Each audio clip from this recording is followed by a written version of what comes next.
দুনিয়ার লোভ লালসা এদের ভিতরে এমন ভাবে বাসা বেঁধে আছে, যেভাবেই হোক দুনিয়া অর্জন করতে হবে। একেবারে বেমালুম, মৃত্যুর কথা একদম ভুলে গেছে, ওর মৃত্যুর কোনো খেয়ালই নাই, ঠিক কিনা বলে? বয়স 70 পার হয়ে গেছে, তার মানে কি বাংলাদেশের গড় আয়ু 66 বছর সামথিং 5 মাস। আপনার বয়স 70, তার মানে কি আপনি এক্সপায়ার ডেটে আছেন, ঠিক কিনা বলেন? তারপরেও ভাইরা আমার চুল পেকে যাচ্ছে, দাড়ি পেকে যাচ্ছে, চেহারার মধ্যে বয়সের ভার চলে আসছে, চামড়াগুলো ভাঁজ হয়ে যাচ্ছে, চোখের পাওয়ার কমে যাচ্ছে, তারপরেও সময় হয় না নামাজের সময়, শুক্রবার দিন, তারপরেও দোয়া করার সময় হয় না। আসসালামু আলাইকুম ওয়া রাহমাতুল্লাহ, আসসালামু আলাইকুম ওয়া রাহমাতুল্লাহ, মুসল্লি অর্ধেক খালি, ঠিক কিনা কন? এত ব্যস্ত, কোনো ব্যস্ততা নাই এদের, কোনো ব্যস্ততা নাই। বাড়িতে গিয়ে দেখবেন যে হয় বসে আছে, খাওয়া দাওয়া করতেছে, চা খাচ্ছে, গল্প করতেছে, এইরকম, তাছাড়া আর কোনো ব্যস্ততা এদের নাই। কিন্তু মসজিদে থাকার সময় হয় না, কারণ এদের ভিতরে দুনিয়া একদম বাসা বেঁধে গেছে। এদের ভাইরা আমার বলছিলাম, মুসলমানদের এখানে যে 3টা কোয়ালিটির কথা আল্লাহ তাআলা বলেছেন, অন্য সূরার অন্য আয়াতে আরো বৈশিষ্ট্যের কথা আছে। আমরা এখানে 3 নম্বর যে বৈশিষ্ট্যের কথা আমরা দেখলাম, এখানে 3 নম্বর বৈশিষ্ট্য হচ্ছে মুসলমানদের চেহারার মধ্যে সীমাহুম ফি উজুহিম মিন আসারিস সুজুদ, সিজদার চিহ্ন থাকবে, তারাহুম রুকআন সুজদাই ইয়াবতাগুনা ফাদলাম মিনাল্লাহ। আপনি যাদেরকে দেখবেন হয় রুকু অবস্থায়, না হয় সিজদা অবস্থায়। কিন্তু ভাইরা আমার, আজকে আমরা মুসলমান নামাজ পড়ছি না, এই যে নতুন মসজিদ আমরা বিভিন্ন জায়গায় দেখতে পাচ্ছি। আমি কয়েকদিন আগেই 5ই ডিসেম্বরে একটা মাহফিল করেছিলাম একডালা, সিরাজগঞ্জ সদরের ভিতরে, রতনকান্দি ইউনিয়ন একডালা। এত সুন্দর মসজিদ, আমার মনে হয়, আমি বললাম ভাই, আমি তো শেরপুর শহরেই থাকি, শেরপুর শহরেও এত সুন্দর মসজিদ নাই, ধুনটেও তো নাই। এত সুন্দর, সত্যি অকল্পনীয় মসজিদ, এত মডেল মসজিদ, তো কি সুন্দর, মডেলের উপরে মডেল, এত সুন্দর চমৎকার মসজিদ। তারপরেও লিখে দিয়েছে মসজিদ উন্নয়ন কল্পে মাহফিল। আমি বললাম ভাই, এটা বাদ দিয়ে লেখেন মুসল্লির উন্নয়ন কল্পে মাহফিল, ঠিকই না গো? সত্যি চমৎকার মসজিদ, এক্সিলেন্ট, মানে আপনি 100তে 110 নাম্বার দিবেন, এত চমৎকার মসজিদ শেরপুরে নাই।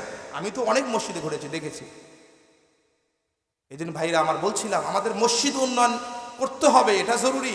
কিন্তু মসজিদ উন্নয়নের পাশাপাশি যদি আমাদের ঈমান উন্নয়ন না হয়, মুসল্লি যদি ডেভেলপমেন্ট না হয়, তাহলে মসজিদ করে লাভ হবে না। আমাদের দেশে অধিকাংশ মসজিদগুলো দোতলা করা হয় শুধুমাত্র শুক্রবারে কিছু সংখ্যক কতিপয় মুসল্লির কারণে, ঠিক না কর?